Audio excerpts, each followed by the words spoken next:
Bonjour à toutes et à tous. Très heureux de vous retrouver aujourd'hui pour un nouvel épisode consacré à Ici tout commence, la série où chaque choix, chaque regard et chaque silence peut faire basculer une vie. Dans cette vidéo, nous allons plonger ensemble au cœur de l'épisode 1338, un épisode dense, tendu, profondément humain, où les émotions prennent le dessus sur la raison et où certains personnages franchissent, sans encore le mesurer, des lignes dangereuses. Car à l'Institut Auguste Armand, derrière les sourires et les traditions d'excellence, les failles sont bien réelles. Lou, d'abord. En cédant à Joséphine, il ne choisit pas seulement l'amour. Il choisit aussi le mensonge. Un premier pas de côté, une excuse anodine en apparence, mais qui fissure la confiance d'Anouk et déclenche une réaction en chaîne.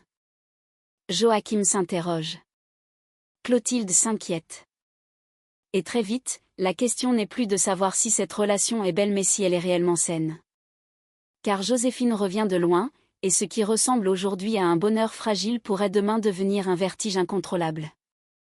Pendant ce temps, à l'Institut, la pression monte d'un autre côté. Denis tire la sonnette d'alarme et remet frontalement en cause la pédagogie d'Andrea. Fatigue, relâchement, perte de rigueur, les mots sont durs, mais ils touchent juste. Blessé dans son professionnalisme, Andrea réagit à sa manière, en resserrant la vis. Et Milan comme Thelma vont très vite comprendre que l'exigence n'est pas négociable, surtout quand l'insouciance frôle l'irrespect. Mais l'épisode ne serait pas complet sans les dérapages étudiants. Maya et Zoé, portées par un moment d'évasion et de légèreté, pensent vivre une parenthèse sans conséquence. Un jeu, un rire, un instant volé. Sauf qu'à l'Institut, rien ne reste jamais vraiment secret. Gaspard, fidèle à lui-même, transforme cette naïveté en arme, capturant l'instant et le diffusant, sans mesurer ou peut-être en mesurant trop bien les dégâts que cela pourrait provoquer.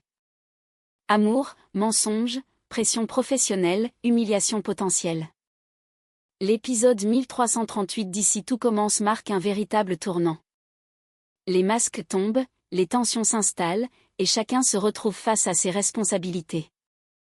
Jusqu'où Lou est-il prêt à aller pour protéger Joséphine et lui-même? Andrea saura-t-elle tenir sans se briser sous la critique? Et cette vidéo, apparemment anodine, pourrait-elle déclencher une tempête à l'Institut? On décrypte tout cela ensemble, en détail, maintenant.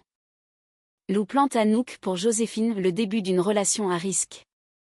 Le soleil se lève sur Calvière, filtrant à travers les rideaux entr'ouverts de la ferme. Dans la douce lumière du matin, Lou et Joséphine sont encore enlacés, paisibles, comme suspendus hors du temps. Leur première nuit ensemble a laissé place à un silence complice, où tout semble simple, trop simple peut-être. Lou, la voix encore endormie, murmure. Promets-moi une chose, si quelque chose ne va pas, si tu sens que tu vacilles, tu m'en parles, d'accord?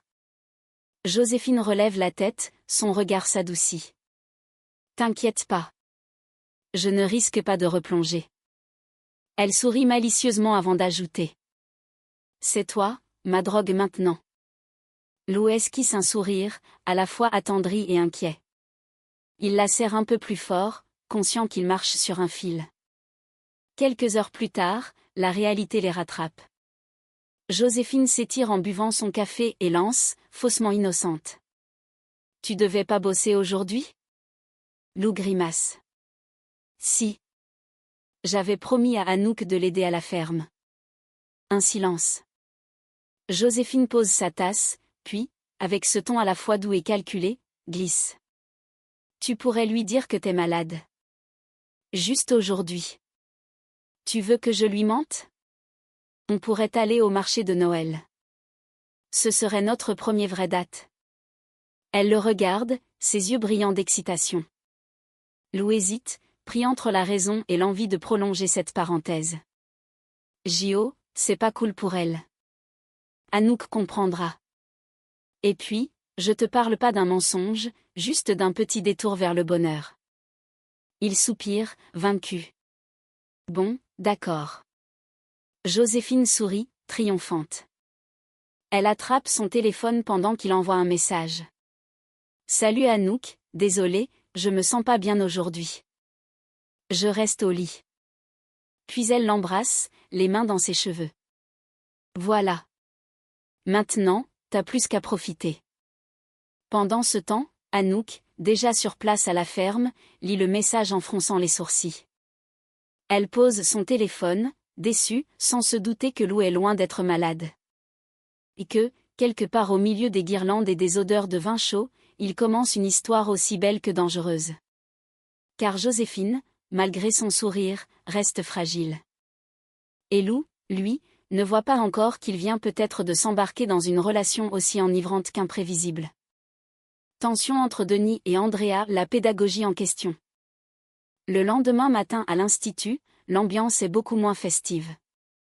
Après la douceur des fêtes, le retour à la rigueur se fait sentir. Dans le hall du double A, Denis observe le balai maladroit de quelques élèves, des plateaux mal dressés, des verres mal alignés, un service qui manque de fluidité. Son regard se durcit. Quelques minutes plus tard, il retrouve Andrea dans la salle des professeurs. Andrea, faut qu'on parle. Elle referme doucement son carnet, visiblement fatiguée. Qu'est-ce qu'il se passe? Le service en chambre. C'est en train de se détériorer complètement. Les élèves ne sont plus concentrés, ils font n'importe quoi. Andrea fronce les sourcils. Tu exagères peut-être un peu. Ce sont les vacances, ils sont fatigués. Mais Denis ne se laisse pas attendrir. Justement. C'est quand la fatigue s'installe qu'on voit la rigueur. Et là, j'ai l'impression que tu ne fais plus aucun effort pour les encadrer. Elle relève la tête, piquée au vif. Je passe mes journées avec eux, Denis. Je les forme, je corrige, je répète. Tu crois que ça se fait tout seul? Il garde son ton ferme, mais calme. Je ne remets pas en cause ton investissement. Mais ils n'ont plus la niaque. Et ça, c'est ton rôle de les remotiver. Tu dois resserrer la vis, leur rappeler que l'excellence, ici, c'est pas une option. Andrea croise les bras, contrariée. Très bien. Message reçu. Mais Denis n'a pas terminé. Et puis, j'aimerais aussi que tu ne te concentres pas seulement sur ton petit groupe d'élèves favoris. Tu dois former tous les élèves, pas juste ceux qui t'inspirent. Un silence lourd s'installe. Andrea encaisse, visiblement blessée. C'est noté, Denis. Je vais resserrer la vis. Elle attrape son dossier et quitte la pièce d'un pas rapide, sans un mot de plus. Denis la regarde partir, soupirant. Il sait qu'il a touché un point sensible, mais il n'a pas le choix. À l'institut, le niveau doit rester irréprochable. Et pendant qu'Andrea s'éloigne dans le couloir, son visage se ferme. Sous son calme apparent, elle bouillonne. Peut-être parce qu'au fond, Denis n'a pas complètement tort, mais qu'elle déteste qu'on lui rappelle qu'elle aussi a baissé la garde. Le mensonge de Lou éclate, Joséphine sous pression. À la ferme, la tension monte d'un cran. Depuis le matin, Anouk ne décolère pas. Elle a reçu un message de Lou prétextant une urgence de chauffe-eau pour justifier son absence. Mais quelque chose cloche. Elle en parle à Joachim, intrigué, qui décide de vérifier. Quelques coups de fil plus tard, la vérité tombe. Le chauffe-eau? Il fonctionne très bien. Dit Joachim, les bras croisés. Anouk fronce les sourcils, vexée. Donc il m'a menti. Joachim, prudent, tente de calmer le jeu. Peut-être qu'il avait besoin de souffler. Mais Anouk ne décolère pas. Non. Quand quelqu'un fuit, c'est rarement pour de bonnes raisons. Ils échangent un regard lourd de sens. Tous deux comprennent que Lou cache quelque chose, mais quoi? Pendant ce temps, à l'institut, Joséphine tourne en rond dans le couloir. Elle vient d'apprendre une nouvelle qui la déstabilise, Fleur est rentrée plus tôt que prévu pour le module de Leroy. Son cœur bat à tout rompre. Elle confie à Zoé en aparté. Je voulais prendre le temps avant que tout le monde soit au courant pour Lou et moi. Mais maintenant, avec Fleur ici j'ai paniqué. Zoé hausse un sourcil. Donc, tu ne lui as pas dit? Joséphine secoue la tête. Pas encore. Je veux pas que ça devienne un sujet de discussion à l'institut. Pas tout de suite. Zoé soupire, lucide. Jo, Tu joues avec le feu. Fleur déteste les secrets. Et Lou, s'il continue à mentir à Anouk, ça va finir par se savoir. Joséphine reste silencieuse, le regard perdu. Elle sait que Zoé a raison. Mais pour la première fois depuis longtemps, elle se sent bien. Heureuse. Et elle n'a pas envie que cette bulle éclate trop tôt. Au même moment, à la ferme, Anouk regarde son téléphone, le message de Lou toujours affiché à l'écran. Son instinct ne la trompe pas, quelque chose se trame. Et si la vérité éclatait plus tôt qu'il ne le pense ? Car à l'Institut Auguste Armand, les mensonges ne tiennent jamais très longtemps. À quelques jours du Nouvel An, l'atmosphère à l'Institut Auguste Armand oscille entre excitation et appréhension. Tandis que certains se préparent à faire la fête, d'autres doutent, se cherchent ou rêvent de leur avenir. Dans une salle de cours déserte, Maya s'effondre sur une chaise, le regard perdu dans le vide. Zoé, en train de feuilleter un magazine de mariage, l'observe, amusée. Qu'est-ce qu'il y a ? Tu tires une tête à faire fuir un traiteur. J'en peux plus d'entendre parler de mariage. Soupire Maya. C'est cher, c'est long à organiser, et franchement, ça m'angoisse. Zoé la regarde avec douceur. Mais t'as pas envie de vivre ce moment magique, la robe, les vœux, la musique ? Magique ? Je vois surtout des semaines de stress et un budget qui me file des sueurs froides. Zoé éclate de rire avant de lui tendre une idée farfelue. Et si on essayait les robes de Carla et Bérénice ? Juste pour le fun. Pas pour se marier, juste pour voir. Un silence, puis le regard de Maya s'éclaire. Tu sais quoi ? C'est complètement idiot. Mais pourquoi pas ? Les deux jeunes femmes filent alors vers la réserve des costumes, entre rire et chuchotement, bien décidées à vivre leur propre moment de cinéma, sans bouquet ni alliance. Plus loin, dans les couloirs de l'Institut, Bianca croise Ninon près de la verrière. Elle paraît décidée, presque nerveuse. Dit, Ninon, j'aimerais beaucoup intégrer la brigade d'Anouk. Prendre la place de Lou, s'il ne revient pas. Ninon, surprise, arque un sourcil. Sérieusement ? C'est ambitieux. Justement. J'ai envie de me prouver que je peux faire partie des meilleurs. Et puis j'admire beaucoup Anouk. Ninon sourit, amusée par la franchise de la jeune fille. Tu veux un conseil ? Va la voir directement.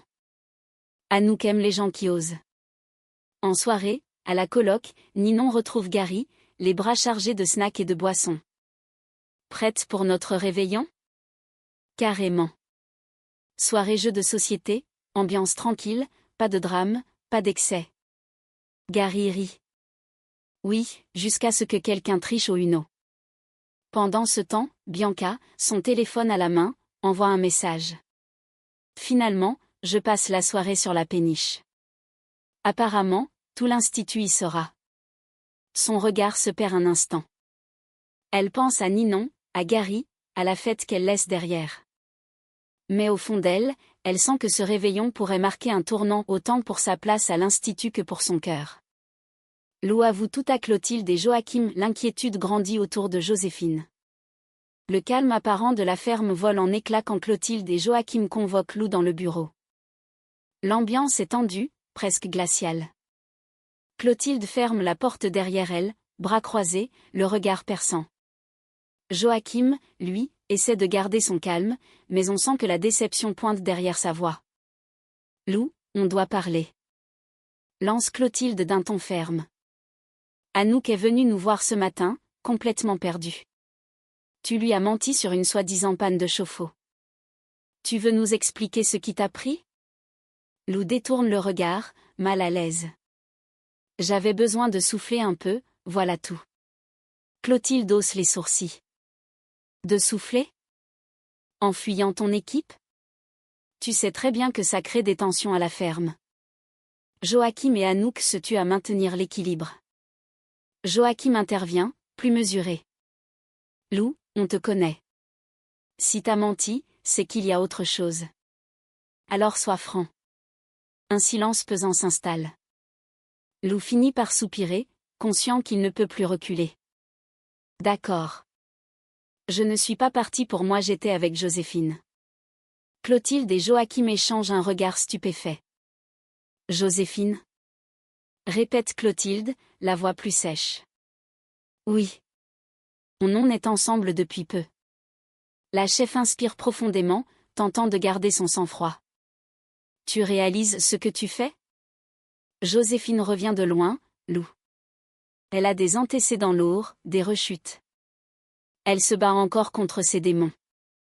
Et toi, tu t'embarques là-dedans sans réfléchir? Joachim, plus calme mais inquiet, ajoute. On sait que tu l'apprécies, mais ce n'est pas une relation anodine. Elle est fragile, et toi, t'as un poste de responsabilité à la ferme. Si ça tourne mal, tout le monde en pâtira. Lou encaisse, la gorge serrée. Je sais ce que je fais. Elle va bien, vraiment. Je veux juste qu'on me fasse confiance. Clotilde, nerveuse, secoue la tête. Ce n'est pas une question de confiance, Lou. C'est une question de lucidité. Joséphine n'a pas besoin d'un lien affectif pour se reconstruire, surtout pas avec quelqu'un qu'elle voit tous les jours. Elle s'interrompt, puis conclut d'un ton plus grave. Si tu continues cette relation, fais-le en sachant que la moindre erreur pourrait la faire replonger. Et là, je ne te le pardonnerai pas. Lou reste immobile, bouleversé. Il comprend qu'il vient de franchir une ligne invisible entre le cœur et la raison, entre l'amour et la responsabilité. Et alors que Clotilde quitte la pièce, visiblement secouée, Joachim reste un instant face à Lou. Elle n'a pas tort. Protège-la, Lou. Mais protège-toi aussi. Car dans les couloirs de l'Institut Auguste Armand, les passions les plus sincères peuvent parfois devenir les plus dangereuses. Gaspard piège Maya et Zoé, une vidéo qui risque de tout faire exploser. Une après-midi tranquille à l'Institut Auguste Armand vire soudain au chaos. Dans une salle déserte, Maya et Zoé rient aux éclats. Entre deux miroirs, elles enfilent les robes de mariée de Carla et Bérénice, retrouvées dans la réserve. Les tissus blancs scintillent sous la lumière, les rires fusent un moment léger, presque enfantin, à milieu de la rigueur habituelle de l'école.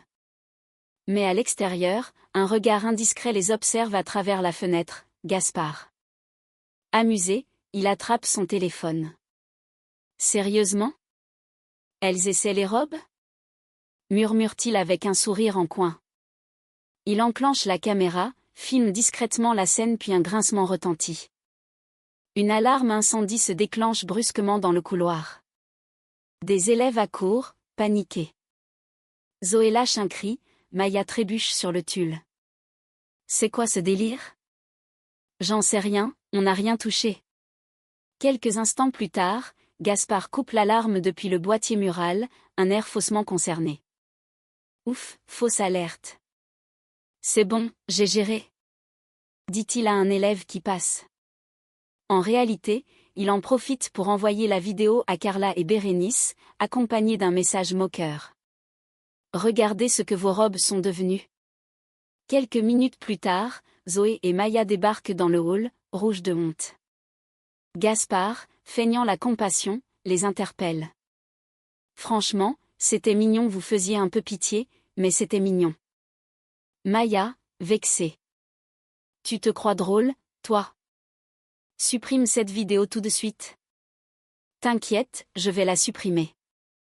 Mais à peine ont-elles tourné le dos qu'il sourit, ouvre discrètement l'appli interne de l'Institut et publie la vidéo dans le fil des partages étudiants.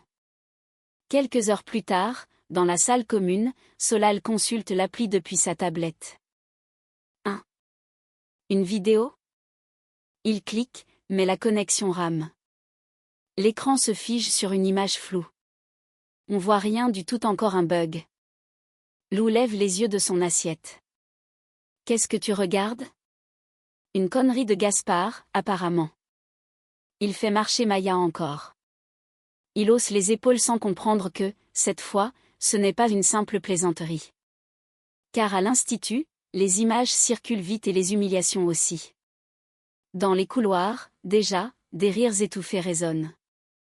Et pendant que Maya ignore encore que sa vidéo tourne en boucle sur les téléphones, Gaspard, lui, savoure son coup sans imaginer les conséquences à venir. Andrea recadre Milan et Thelma, la rigueur avant tout. Dans le couloir de l'hôtel d'application, Andrea rassemble Milan et Thelma devant une chambre témoin, carnet en main, regard sévère. Le ton est donné, aujourd'hui, pas de service en salle ni de cuisine, place à l'art du ménage hôtelier, une discipline que peu d'élèves prennent au sérieux. Elle commence, précise, comme toujours. Aujourd'hui, on va s'intéresser à la notion de lit au carré. Pour information, il ne s'agit pas simplement de border une couette. C'est une technique rigoureuse, avec des plis précis et une symétrie parfaite. Le tout doit respirer la propreté et la discipline. Milan et Thelma échangent un regard dubitatif. Andrea poursuit, implacable. Vous avez 40 minutes pour nettoyer et ranger entièrement la chambre, du sol au plafond. Serviettes, miroirs, literie, salle de bain comprise. Milan lève les yeux au ciel, incrédule. 40 minutes? Ça va être short. Andrea lève immédiatement un sourcil. Pardon? Ça va être juste, je voulais dire. Elle croise les bras. J'aimerais qu'on évite les anglicismes, merci. Nous sommes dans un établissement français, formant à la gastronomie et à l'hôtellerie française.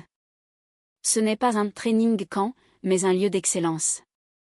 Milan hoche la tête, faussement obéissant. Oui, chef. Andrea le fixe longuement avant de quitter la pièce, laissant les deux élèves seuls avec leurs chiffons et leurs gants.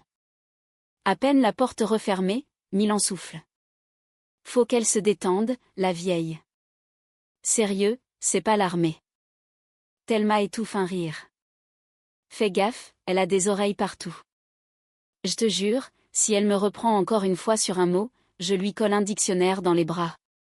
Mais quelques instants plus tard, le bruit sec des talons d'Andrea résonne dans le couloir. Elle ouvre la porte sans frapper. Puisqu'on parle de dictionnaire, M. Milan, vous me ferez le plaisir de réviser le vocabulaire hôtelier d'ici demain matin. Je veux les termes exacts pour chaque geste du protocole de nettoyage. Milan reste bouche bée. Andrea conclut calmement, un léger sourire aux lèvres. Et pour information, la marquise ne se détend jamais. Elle repart, laissant derrière elle un Milan médusé et une Thelma amusée, incapable de retenir un fou rire. Clotilde s'inquiète pour Lou, Andrea explose face à Milan et Thelma. À l'institut, deux ambiances se croisent sans jamais vraiment se ressembler, d'un côté, les inquiétudes d'adultes, de l'autre, les maladresses d'élèves qui transforment chaque exercice en fiasco. Clotilde, inquiète pour Lou. Dans le bureau de la direction, Clotilde fait les 100 pas. Ses bras sont croisés, son regard trahit une nervosité rare. Face à elle, Joachim reste assis, calme, presque philosophe. Je te le dis, Joachim, ça m'inquiète. Lou est brillant, mais il est influençable. Et Joséphine, elle n'est pas stable. Joachim soupire doucement. Clotilde, Joséphine a fait des progrès. Elle a un suivi, elle bosse, elle s'intègre. Tu ne peux pas la réduire à son passé. Mais la chef secoue la tête, ferme. Je la connais, Joachim. C'est quelqu'un d'instinctif, d'émotif. Lou, lui, est encore en construction. Ce genre de relation peut tout déséquilibrer. Ou, au contraire, l'aider à grandir. Répond-il calmement. Elle s'est prise en main. Fais-lui un peu confiance. Clotilde ne répond pas, mais son regard trahit un doute persistant. Au fond d'elle, elle sent que cette histoire n'est pas anodine. Le chaos dans la chambre d'hôtel. Au même moment, dans la zone de pratique hôtelière, Milan et Thelma poursuivent leur mission sous la supervision d'Andrea. Ils en sont à l'étape du rangement quand Milan pousse un cri. Thelma, viens voir. Je crois que j'ai trouvé un truc bizarre sous le lit. Il tire un objet noir et élastique du dessous du sommier. Thelma écarquille les yeux. C'est un masque? Ouais, mais pas un masque de nuit, hein. Plutôt version soirée privée. Thelma étouffe un fou rire. T'imagines Andrea tomber le dessus? Elle nous enterre vivants. Mais le destin, évidemment, s'en mêle. La porte s'ouvre soudain sur le client, un homme d'une 50aine d'années, chemise impeccablement repassée. Bonjour, excusez-moi, j'ai oublié un accessoire dans ma chambre. Milan et Thelma échangent un regard paniqué. L'homme aperçoit l'objet dans la main de Milan. Ah, parfait. Mon masque de sommeil. Merci beaucoup. Silence. Thelma devient rouge écarlate, Milan bafouille. Oui, bien sûr, votre masque de sommeil. Le client s'en va, tout sourire, sans rien comprendre à la gêne du duo. Quelques instants plus tard, Andrea surgit, alertée par les rires qu'elle a entendus dans le couloir. Puisque vous semblez trouver l'hôtellerie amusante, vous allez me réciter les 10 règles de savoir-vivre client dès maintenant. Et sans faute. Milan tente de se justifier. Mais madame, on voulait juste. Silence, Milan. Vous confondez rigueur et cabaret. Ici, on apprend à servir, pas à glousser. Thelma baisse les yeux, Milan soupire. Andrea conclut sèchement. Demain matin, inspection surprise. Et si j'entends encore un rire sous un lit, je vous enverrai nettoyer toute l'aile ouest à genoux. Elle tourne les talons, furieuse. Dans le couloir, Thelma murmure à voix basse. Je crois qu'elle a vraiment besoin de se détendre, la marquise. Milan répond, en riant discrètement. Ou d'un masque mais pas de sommeil cette fois. Et c'est précisément là que l'épisode 1338 d'Ici tout commence frappe le plus fort. Parce qu'il ne se contente pas de raconter des faits. Il met les personnages face à eux-mêmes, face à leurs failles, face à des choix qui, aujourd'hui encore, semblent anodins mais dont les conséquences pourraient être irréversibles. Lou pense aimer. Mais aimer suffit-il quand on commence à mentir? Quand on sacrifie une responsabilité pour préserver une émotion? En voulant protéger Joséphine, il s'expose à une vérité plus brutale encore, on ne sauve pas quelqu'un en fuyant la réalité. Et parfois, les plus belles intentions ouvrent la porte au plus grand déséquilibre. Joséphine, elle, avance sur un fil. Elle sourit, elle espère, elle se sent enfin vivante. Mais sous cette apparente stabilité, la fragilité demeure. Et lorsque l'amour devient un refuge unique, le risque n'est jamais loin. Ce que Clotilde redoute n'est pas un scandale, c'est une rechute silencieuse, invisible, mais dévastatrice. À l'Institut, la rigueur reprend ses droits. Andrea encaisse les critiques, vacille un instant, puis se redresse. Parce que transmettre, c'est aussi savoir être dur quand il le faut. Mais à force de serrer la vis, ne risque-t-elle pas, elle aussi, de se perdre? La frontière entre exigence et épuisement n'a jamais été aussi mince. Et puis il y a les élèves, leurs erreurs, leur insouciance, leur maladresse. Maya et Zoé voulaient simplement respirer, s'évader, rire un peu. Mais à l'Institut Auguste Armand, l'erreur se paie cher, surtout quand quelqu'un comme Gaspard transforme un instant d'innocence en humiliation publique.